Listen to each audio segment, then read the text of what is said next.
오늘도 주님 부르셔서 이 자리에 왔습니다. 오늘도 성령님 우리에게 말씀해 주시옵소서. 말씀으로 우리 사랑하는 성도님들에게 힘을 허락해 주시옵소서. 말씀으로 우리에게 지혜 허락해 주시고 이 세상을 이길 수 있는 능력도 허락해 주시옵소서.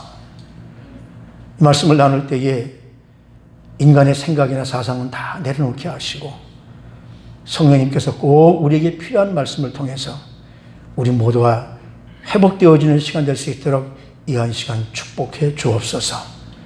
예수님의 이름으로 감사하며 기도드리옵나이다. 아멘.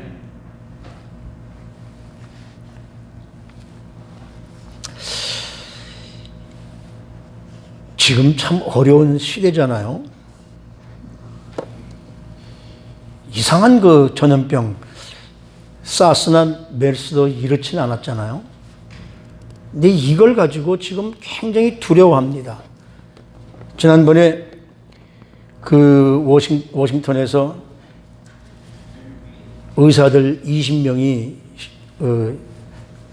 기자회견을 하면서 실제로 보면은 이것이 독감보다 그리고 사스보다 더 센 것은 아니다. 근데 전염병이 그것보다 많아서 그렇지. 그러면서 그 이야기를 하면서 이제 그 약을 그 하이드로크로킨이 좋다고 얘기를 했는데 그걸 2, 3일 전서부터 구글, 유튜브에서 완전히 다 지워버렸습니다. 지금 세상이 이렇게 돼 있어요. 우리가 듣고자 하는 실제를 막고 있어요. 예배를 못하게 할 뿐만 아니라 찬송도 못하게 하죠. 말씀 읽는 것도 못하게 하죠. 그룹들에서 말씀 나누는 것도 못하게 하죠. 분명히 로마서 10장 17절 말씀에 보면 믿음은 들음에서 나며 들음은 하나님의 말씀으로 그리스도의 말씀으로 말미암는다고 말씀했는데 지금 그걸 못하게 하는 이 영적 싸움에서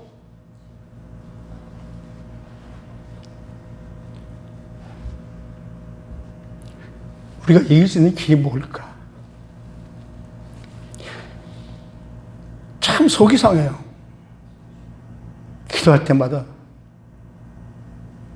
어떻게 우리가 이겨야 될까?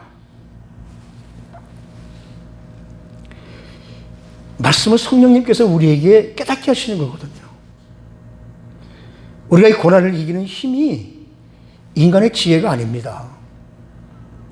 오늘 새벽에도 미가서 6장 9절 말씀부터 하면서 거기서 이스라엘 백성들에게 하시는 말씀이 뭐냐면 하나님을 경외하면서 지혜가 나온다고 그랬어요.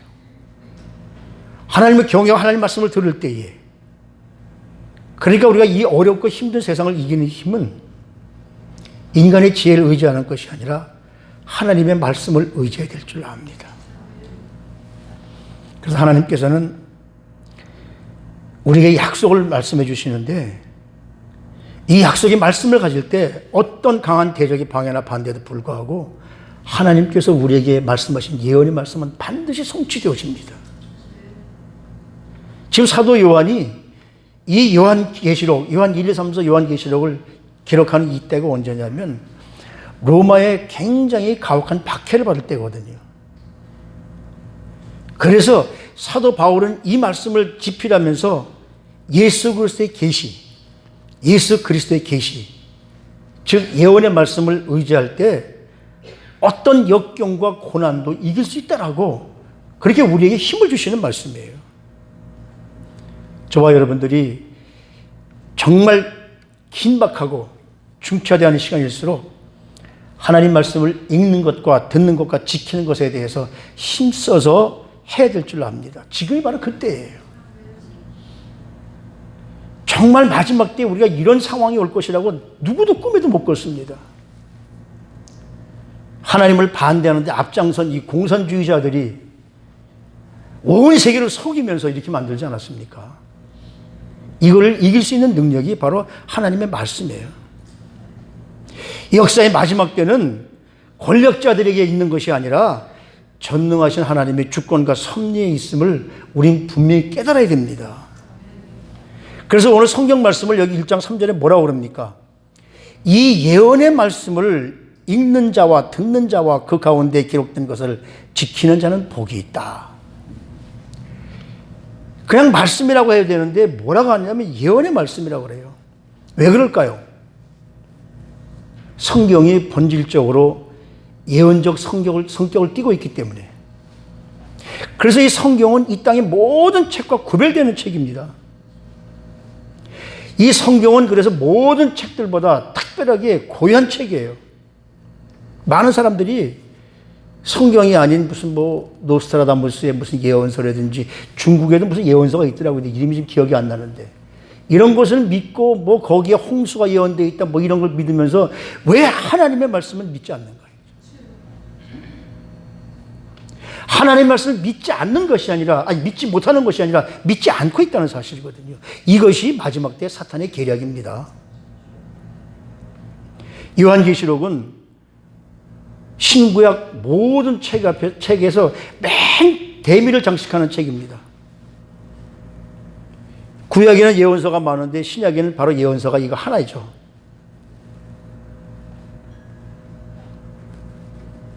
그런데 이 요한계시록은 신약의 예언서라고 불러서 바로 그렇기 때문에 요한계시록은 예언서라고 말씀할 수가 있죠. 왜 그럴까요? 성경 베드로후서 1장 20절 21절 말씀해 보면 베드로 사도가 이렇게 말합니다. 너희가 먼저 알 것은 성경의 모든 예언은 사사로이 풀 것이 아니에요. 성경에 되어 있는 것은 우리 머리 가지고 이 재주 가지고 푸는 것이 아니라 이 예언은 언제든지 사람의 뜻으로 낸 것이 아니에요. 오직 성령의 감동하심을 받은 사람들이 하나님께 받아서 말씀하신 것이다. 내가 뭘 보고서 예언하는 것이 아니라 성령의 감동에 의해서 쓰시는 말씀이기 때문에 한번 생각해 보십시오. 이 성경의 말씀은 무엇보다도 성령의 감동을 입증할 수 있는 것이 뭐냐면 지금 창세에서부터 지금 현재까지 모든 것들이 구약 성경이 다 이루어졌습니다. 신약에 나왔던 복음서라든지 사도 바울의 이 편지를 봐서 다 이루어졌습니다. 그렇다면 요한계시록에 나오는 말씀이 앞으로 반드시 이루어질 줄을 믿고 우리 그 말씀을 우리 삶에 가져야 되는 것이죠. 그러니까 여기는 말씀하는 이 예언이라는 것은 미래 차원을 염두에 두고 사는 현재 사는 우리 사람들이 이 말씀을 깨달아야만 앞으로 우리가 모든 것을 이기고 살아갈 수 있다는 그런 말씀이거든요. 여러분, 내가 내 미래를 안다면 얼마나 우린 조심스럽게 살아갈까요? 나는 미래에 얼마 있다가 나는 죽기로 돼 있어. 어떻게 되기로 돼 있으라고 한다면 두렵지만 내 미래는 하나님이 주신 축복 가운데 부자도 되고 다 될 수가 있으라고 한다면 그 미래를 안다면 얼마나 우리가 감사하겠어요. 근데 우리는 분명히 우리 주님께서 다시 오실 것을 우리에게 말씀해 주셨기 때문에 우리 이 세상을 허투루 살 수 없잖아요. 여러분, 구약 성경에 메시아가 온다고 성경이 얼마나 많이 표현되어 있을까요? 메시아가 오셔서 온 인류를 구원하신다고 하신 말씀이 얼마나 있을까요? 구약 성경에 약 300회 정도 나옵니다. 이 예언들은 직접적으로 예언한 것도 있고 모형적으로 예언한 것도 있지만 한번 우리 예수님의 오심을 이 성경에서 한번 찾아보십시다. 조금만 찾아보십시다. 우리가 요즘 새벽 예배 때는 미가서 5장에 보면 그 예수님께서 그 메시아가 유대 땅의 가장 작은 마을 베들레헴에서 난다고 예언되어 있죠. 사도행전 7장에 보면 그 메시아가 처녀의 몸에서 날 것이라고 예언되어 있죠. 그리고 그 예수님 메시아가 이 땅에 오셔서 어렸을 때에 헤롯을 피해서 애굽으로 갔다 올 것을 호세아서 예언되어 있습니다. 그리고 그분이 십자가에 죽으시기 전에 어린 나귀를 타고 예루살렘에 입성할 것을 스가랴서 예언하고 있어요. 백성들에게 거절당하고 제자 가운데 한 사람에게 은 30에 팔릴 것도 예언되어 있고요. 붙잡혀서 채찍질 당하고 침뱉음 당하고 조롱당한다고 이사야서 53장에 예언되어 있고요. 예수님 십자가 못 박히실 때 혼자 못 박히는 것이 아니라 두 강도와 함께 행악자와 함께 못 박힌다고 예언되어 있고요. 그분의 죽음은 그냥 죽음이 아니라 온 인류를 구속하시기 위한 죽음이라고 예언되어 있고요. 그리고 죽은 후에 부자의 묘실에 장사된다고도 예언되어 있습니다. 그리고 마지막으로 그분이 부활하셔서 승천하셔서 우리를 위해서 기도하실 것이라고 예언되어 있죠. 이런 사실들이 여러분 우연에 일치일까요? 예수님 오시기 약 600년 전, 700년 전에 예언되었던 말씀이 그대로 다 이루어지잖아요. 그대로 다 성취되었잖아요. 그렇다면 이 요한계시록에 나오는 우리 주님이 다시 재림하실 그 재림은 반드시 성취될 것을 우리가 믿고 그분의 오심을 우리는 준비하고 따라가야 될 줄로 압니다. 그러므로 오늘 여기 1장 3절에 있는 말씀은 우리의 미래를 위해서 우리가 준비되어진다는 말씀뿐만 아니라 우리의 오늘 현재 삶을 통해서 하나님께서 우리에게 축복해 주신다는 말씀에 분명히 뭐라고 그랬습니까? 이 예언의 말씀을 읽는 자와 듣는 자와 그 가운데 기록된 것을 지키는 자가 복이 있다. 우리는 복된 사람들입니다. 일반인들하고 틀려요. 우리 그리스도인들은 정말 복된 사람들이에요. 요한계시록에는 이 7이라는 숫자가 많이 나옵니다. 요한계시록을 전부 다 풀자는 게 아니라 오늘은 3절하고 22장 7절 말씀만 가지고 나눌 거니까. 근데 이 7이라는 숫자가 많이 나옵니다. 요한계시록 1장부터 22장까지 말씀을 듣고 따르는 자들이 복이 있다는 복이 7번 나와요. 제가 좀 이따 9절만 말씀드릴게요. 또 요한계시록을 보면 심판이 있는데 몇 번 7차례가 3번 나오거든요. 7 인봉을 뗍니다. 7 나팔이 부러집니다. 7 대접이 부어집니다. 그런데 이것은 마지막 때에 믿지 않는 사람들에게는 심판이고 믿지 않는 사람들에게는 무서운 일인지 모르지만 우리 그리스도인들에게는 복되다고 말씀하시는 게 책이 바로 요한계시록이에요. 저와 여러분들은 이 마지막 때에 이 복을 받고 사는 정말 하나님이 사랑하시는 존재들인 줄로 믿습니다. 이 책은 뭐예요? 예수 그리스도를 올바로 믿고 지키는 사람들에게는 축복이라는 말씀이거든요. 오늘 읽은 본문 말씀 바로 밑에 4절과 5절 말씀을 보면 요한은 아시아에 있는 7교회에 편지하노니 그래. 7교회에 편지하노니. 7교회 어느 교회입니까? 아시아 7교회 밖에 없는 것이 아니라 그 당시에 있었던 7교회는 지금 현재의 모든 교회들이 이 7교회, 7 유형에 속한다는 것이죠. 에베소 교회, 서머나 교회, 그 버가모 교회, 두아디라 교회, 사대 교회, 빌라델피아 교회, 라오디게아 교회. 이게 다 성격이 다릅니다. 마지막 때 교회가 이런 교회가 있다는 것이죠. 7에 대해서 나오거든요. 그리고 제가 처음 말씀드렸던 7개의 축복.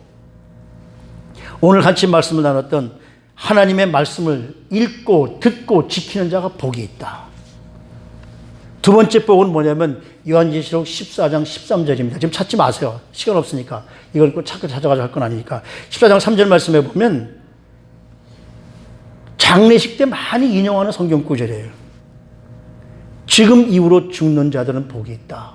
다시 말하면 마지막 때에 짐승표를 받지 않고 지금 죽는 자들은 복이 있다. 세 번째 복은 16장 15절 말씀인데 주님 오실 때에 흰 옷을 입을 수 있도록 준비된 자들은 복이 있다. 네 번째는 19장 9절 말씀에 어린 양 혼인잔치에 참여할 수 있도록 준비된 자들은 복이 있다. 20장 6절 말씀에 보면 다섯 번째인데 첫째 부활에 참여한 자들은 복이 있다. 첫째 부활이 언제일까요? 우리 마태복음에 보면 예수님께서 부활하실 때에 거기 부활하는 사람들이 있거든요. 마지막 백보자 심판 때에는 죽은 사람들, 예수 믿고 죽은 사람들이나 예수 믿지 않은 사람들이나 전부 다 부활을 합니다. 믿고 부활하는 사람들은 영생으로, 믿지 않고 예수를 보는 사람들은 영벌로. 그 부활이 아니라 우리 주님 휴거하실 때 거기 참여한 자들은 복이 있다. 그리고 여섯 번째가 오늘 우리가 읽은 22장 7절 말씀, 이 예언의 말씀을 지키는 자들이 복이 있다. 마지막으로 22장 14절 말씀에 자기 두루마기를 빠는 자들은 복이 있다. 그게 뭘까요? 자기 두루마기를 빤다는 것은 회개를 의미합니다. 이 요한계시록의 7가지 축복 가운데 말씀에 관한 축복이 오늘 첫 번째 말씀에 관한 축복과 6번째에 관한 축복 2가지가 있거든요. 그러면 우리가 어떻게 이 말씀을 가지고 한평생 은혜를 가지고 축복 가운데 살 수 있을까? 오늘 우리에게 그리스도인들로서 하나님께로부터 축복 가운데 살아갈 수 있는 이 뭐라고 그럴까요? 우리 태도를 가르쳐 주고 있거든요. 그래서 오늘 1장 3절 말씀에 보면 제일 먼저 우리들이 가져야 할 태도를 가져야 할 것은 뭐냐면 여러분 말씀을 읽어야 됩니다. 날마다 읽어야 됩니다. 과거에는요 성경이 흔치 않았어요. 예수님 당시만 해도 시나고그라고 하는 그 회당에만 성경이 하나씩 거기서 쓴 사람들 다 썼으니까요. 그때는 그 필사된 것이 하나씩 비치되어 있어가지고 그 성경을 읽으려면 회당에서 함께 모여서 함께 읽었거든요. 그래서 그들이 모이기를 또 사모했던 것이기도 하고요. 모일 때마다 한 사람이 일어나서 두루마리를 펴면서 하나님 말씀 율법책을 읽으면 모든 사람들은 집중해서 듣고 너무너무 하나님 말씀을 감사해서 일어나서 아멘 아멘 했거든요. 그 내용이 어디 나오냐면 느헤미야서 8장에 나옵니다. 느헤미야가 이제 예루살렘으로 와서 예루살렘 성벽을 건축하고 너무 기뻐서 모두 모여서 학사에스라가 하나님 말씀을 읽을 때 남자나 여자나 알아들 만한 사람이 모두 나와서 그 율법책을 읽을 때 그 율법책을 기울이면서 율법책을 읽을 때 너무 앉아 있을 수 없어서 일어나서 들으면서 손을 들고 아멘 아멘 하고 응답하고. 근데 8절 말씀을 보면 이 말씀이 우리에게 굉장히 중요한 말씀이에요. 하나님 율법책을 낭독하고 그 뜻을 해석하여 백성으로 낭독하는 것을 다 듣고 깨닫게 했다. 근데 여러분 생각해 보십시오. 느헤미야가 예루살렘으로 왔을 때가 언제냐면 이들이 붙잡혀간 지 70년 후예요. 그러면 지금 여기에 있는 백성들이 물론 예루살렘에 남아있던 자들도 있고 연세 많은 자들도 있고 그래서 그들로 인해서 지금 히브리 말을 배운 사람들도 있고 많은 사람들이 바벨론에서 70년을 살았기 때문에 자기 모국어 히브리어를 잊어버릴 수도 있었어요.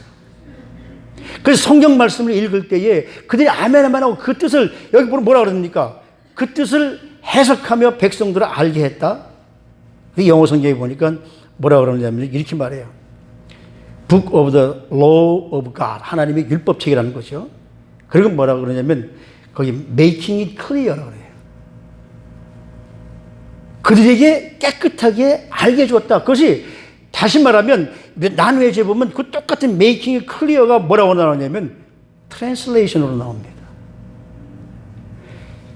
바벨론에서 70년 만에 온 사람들이 하나님 말씀을 모르니까 그 앞에 보면 7절 말씀에 보면 레위 사람들 13명이 많이 모인 사람들 중간에 가서 말씀을 못 읽는 사람들에게 그들의 말씀을 히브리 말로 해석해 주는 겁니다. 트랜슬레이션 해주는 겁니다. 응답해 주는 것이죠. 지금 우리 시대에, 지금 우리 미국에서 우리들은 하나님 말씀 다 한국말로 다 알지만 우리 젊은 세대들, 우리 학생들을 우리가 깨닫게 해주셔야 할 말씀이 바로 이 느헤미야서 8장 보니까 나오더라고요. 이중언어로 아이들 알지 못하는 자들을 지금 안타까운 것이 젊은 사람들이 한국 우리 전사님들한테 맡겼더니 지금 요새 보니까 이 아이들이 하나님 말씀을 잘 몰라요. 일상 대화는 되지만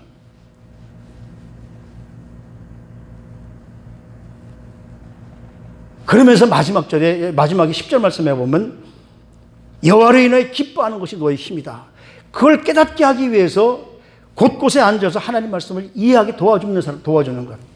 그것이 바로 우리 세대가 우리 후배 세대에게 해야 될 일임을 우리는 깨닫게 되거든요. 지금 어떻습니까? 지금은 성경이 흔해졌어요. 물론 성경이 옛날에는 우리 한글만 있었지만 요즘에는 한글, 영어가 같이 돼 있잖아요. 아마 집집마다 성경이 한두 권씩은 없는 집 없을 거예요. 근데 그 성경이 있으면서도 불구하고 지금 많이 읽지 않는 시대입니다. 죄송합니다. 오늘 여기 앉아 계신 분이나 이 방송을 듣고 있는 분들은 다 그렇지 않은 줄로 분명히 믿습니다만은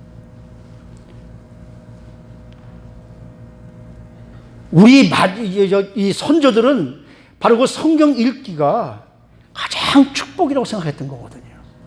그래서 주보에다가도 저는 성경을 좀 읽으라고, 성경 말씀을 좀 많이 읽으라고, 주보에다가도 매주 3장씩 읽으라고, 매일 3장씩만 읽으면 1년이면 한 권을 다 읽게 되거든요.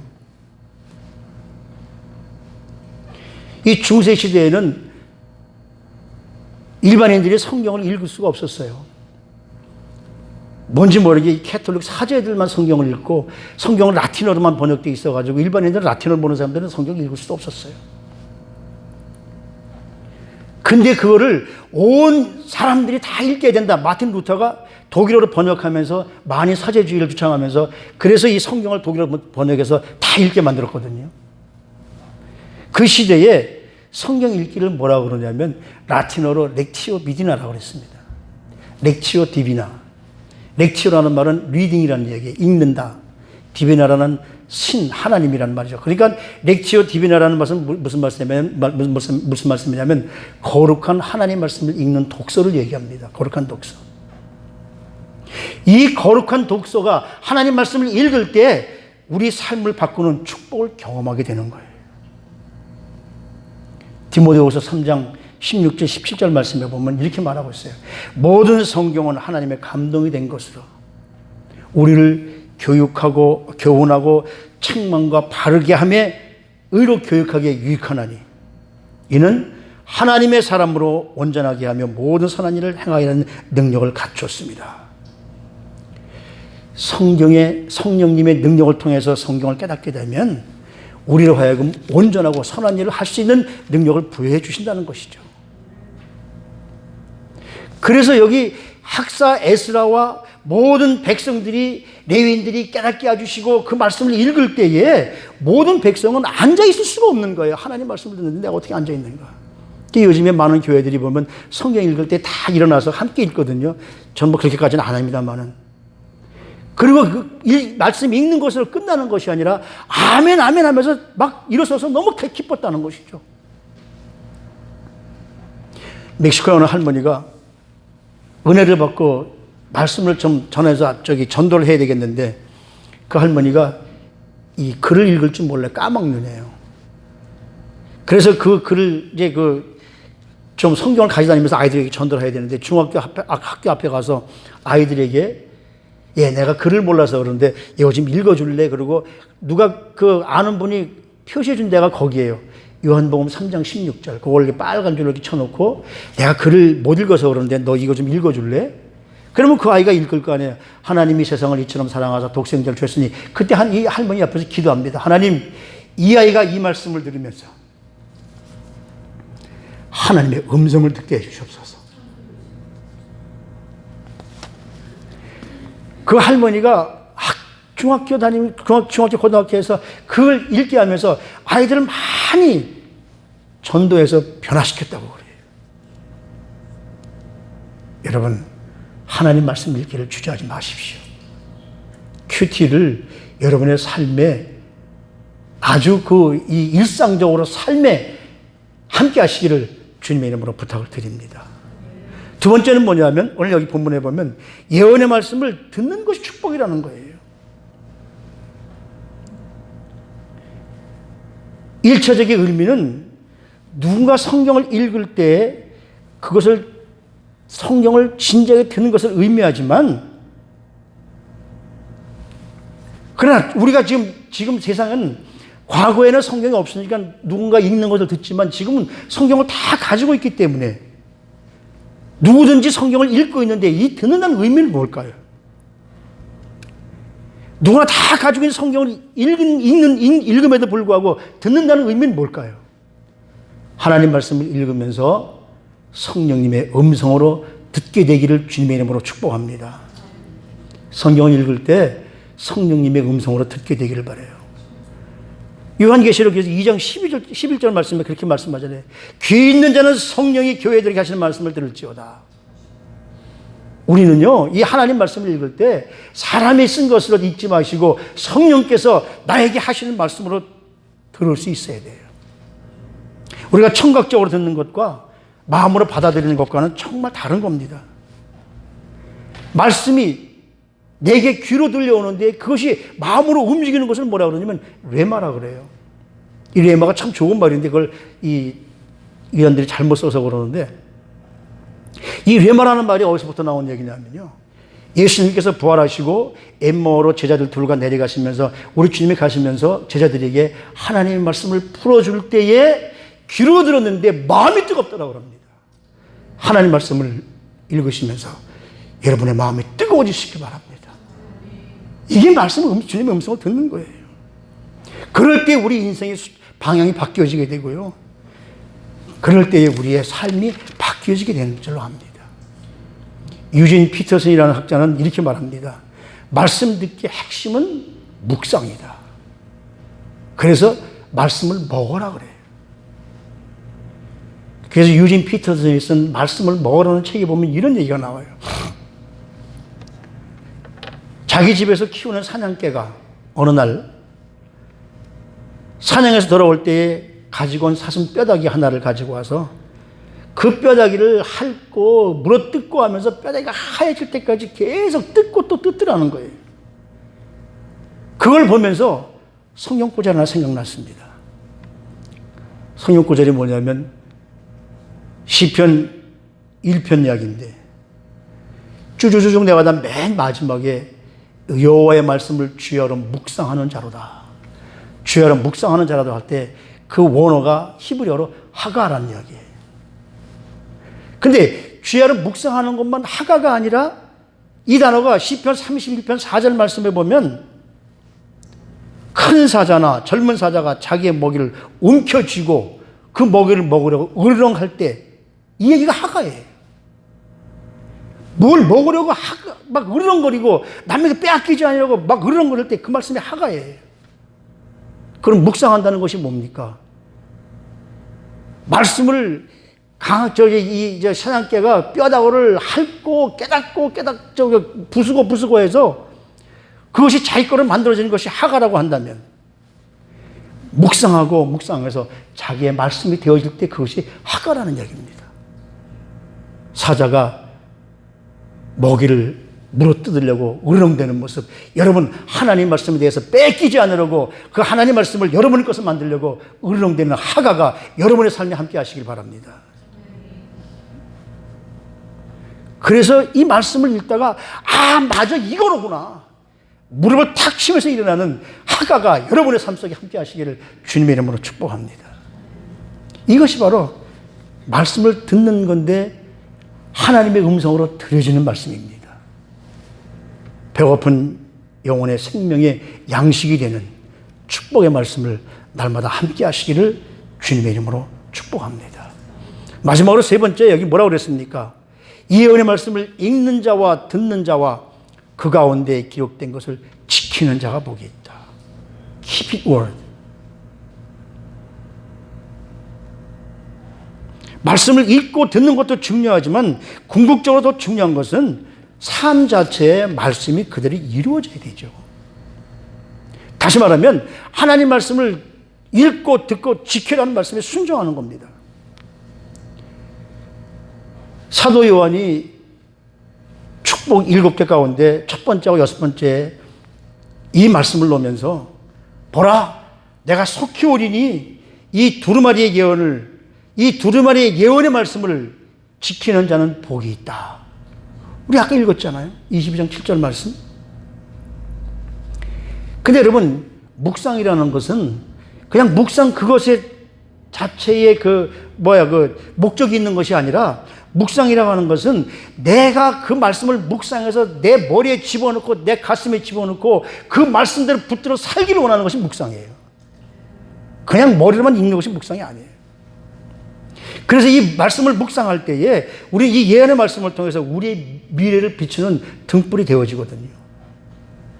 묵상을 영어로 뭐라고 그러냐면 메디테이션이라고 그러잖아요.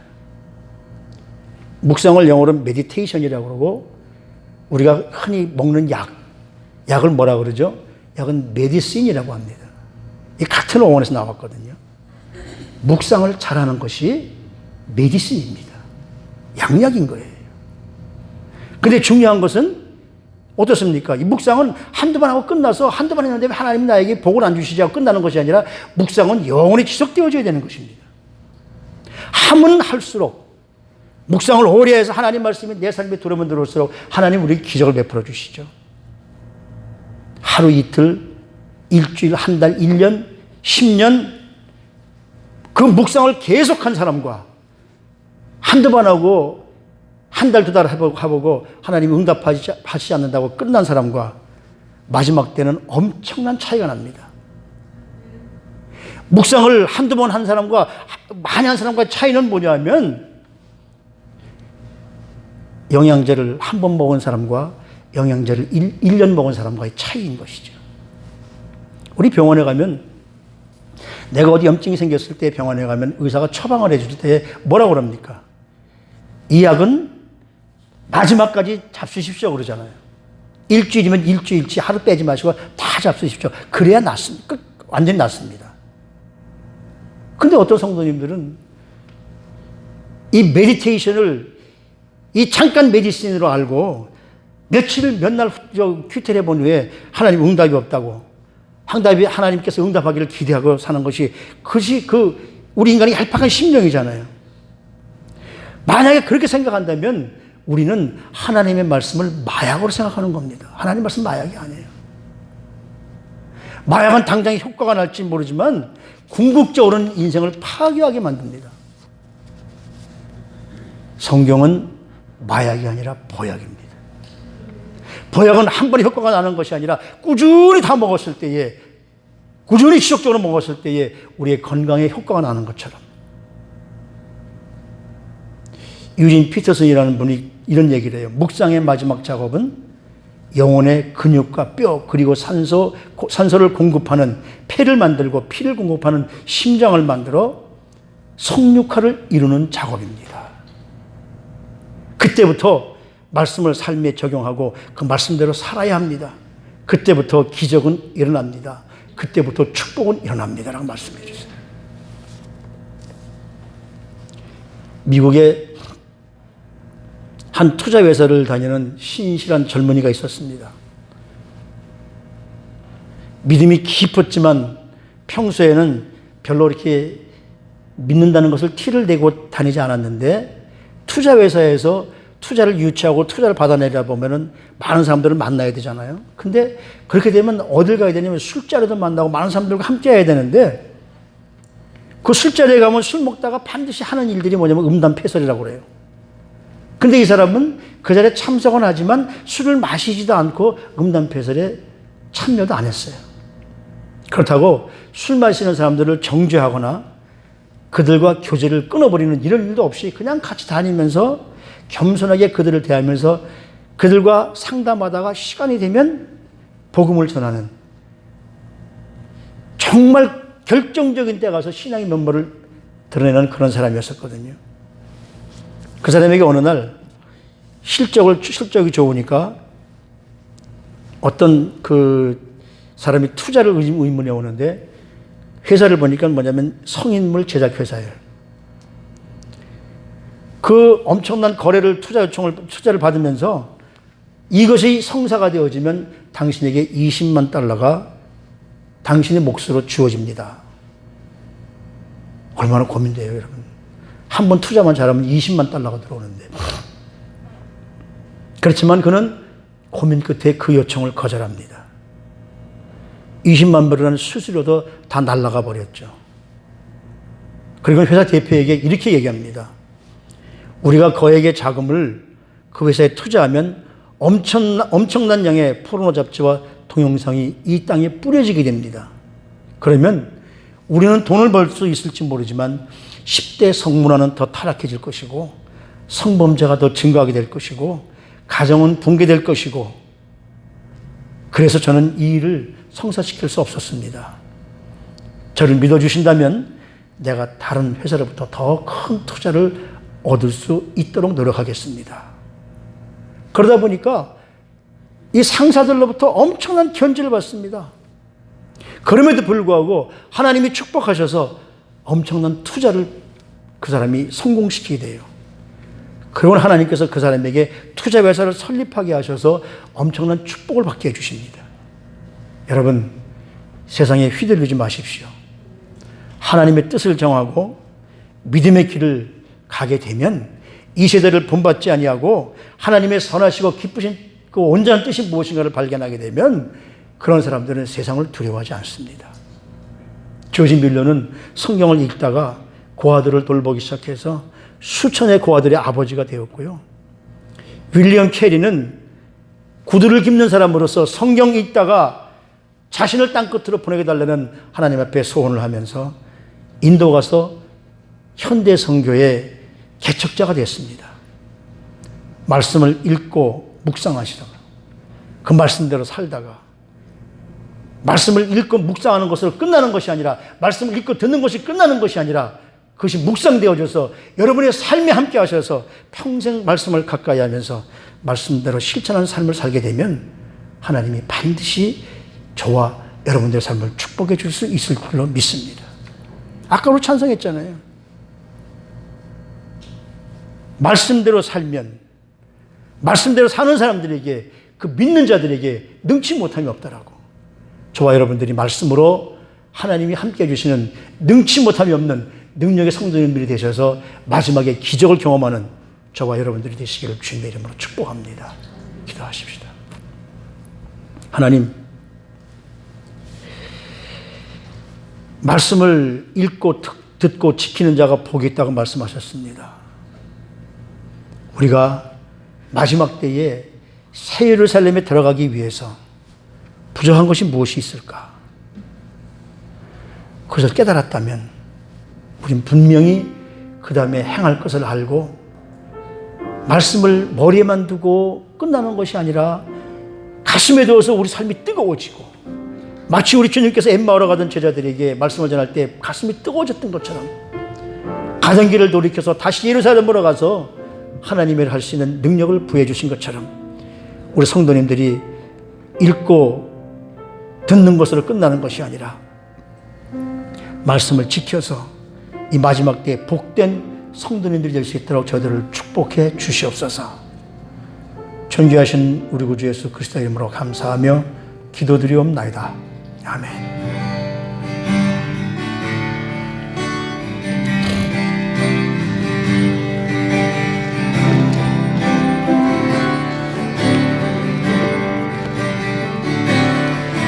때는 주의 영광을 보내 우리 가운데 계신 주님 오늘은 영광 온 하늘 덮고 그 땅 소문 내는 주의 영광을 보내 찬송 가운데 서신 주님 주님의 얼굴은 온 세상 향하네 권능의 팔을 드셨네 주의 영광 이 땅에 가득해 우리 손에 주님과 함께 찬양하며 우리는 전진하리 모든 열방 주볼 주의 영광 이곳에 주의 영광 이곳에 가득해 아멘. 하나님 함께 하옵소서. 우리 손에 주님과 함께 찬양하며 우리는 전진하리 모든 열방 주 볼 때까지 이제는 우리 주 예수 그리스도의 무한하신 은혜와 우리를 향하여 독생자 아들까지 보내시면서 우리를 살리시기를 소원하셨던 하나님 아버지의 지극하신 사랑하심과 지금도 우리와 함께 하셔서 우리가 잘못된 길로 빠지지 않도록 우리를 보호하시고 인도하시고 축복하시는 성령님의 놀라운 역사가 오늘 하나님 말씀을 읽고 듣고 지키기를 소원하는 사랑하는 성도님들 머리 위에 지금으로부터 영원히 함께 해주시옵시기를 간절히 축원하옵나이다. 아멘.